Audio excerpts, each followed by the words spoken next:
ఏమంటారు కదా 6 నెలలు సావాసం చేస్తే వాళ్ళు వీళ్ళవుతారు వాళ్ళు అవుతారని. 34 ఏళ్ళ సావాసం చిరంజీవి గారు నేను. 34 years. నాకు 34 years కదా. ఈ 34 ఏళ్ళలో నాకు చిరంజీవి గారితో ఊహ తెలిసిన ఒక 6-7 ఏళ్ళు వదిలేద్దాం. కనీసం 30 ఏళ్ళు వేసుకున్నా లేకపోతే 28 ఏళ్ళు వేసుకున్నా 28 ఏళ్ళు ప్రేమించాను ఆయన్ని. ప్రేమిస్తూనే ఉన్నాను స్టిల్. నా కట్టుకాలంత వరకు నేను చిరంజీవి గారి అభిమాని. మరి ఇప్పుడు ఏ రకంగా ఉండదు? ద గ్రేట్ రవితేజ గారు ఎక్కడొక్కడ అమితాబ్ బచ్చన్ గారిలా అనిపిస్తుంది అంటాం మనం, తెలుస్తున్నది అందరికీ. ఎందుకు? He is a great Amitabh Bachchan గారి ఫ్యాన్. ఆయనలా చెయ్యరు, ఇన్ఫ్లుయెన్స్ ఉంటుంది ఎంత.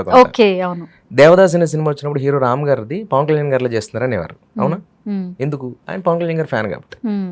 ఎక్కడో నితిన్ గారు వచ్చిన డైలాగ్ డెలివరీలోనే ఎక్కడో పవన్ కళ్యాణ్ గారు వస్తారు. ఇవన్నీ ఎందుకు జరుగుతాయంటే వాళ్ళని మనం హీరో ఇప్పుడు సునీల్ గారు కమెడియన్గా ఉన్న సునీల్ గారు కమెడియన్గా చేసినా హీరోగా చేసినా చిరంజీవి గారి మూమెంట్ ఎక్కడ వచ్చేస్తుంది.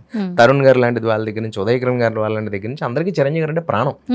ఎక్కడొక్కడ వాళ్ళు చేసే పెర్ఫార్మెన్స్లోనో ఎక్కడొక్కడ వాళ్ళు చేసే యాక్టింగ్లోనో చిన్న ఇలా చూసినప్పుడైనా చిరంజీవిలో చేశారా, చిరంజీవిలో వచ్చింది అనుకుంటాం కదా. అలాగే నాకు ఉండొచ్చు గాక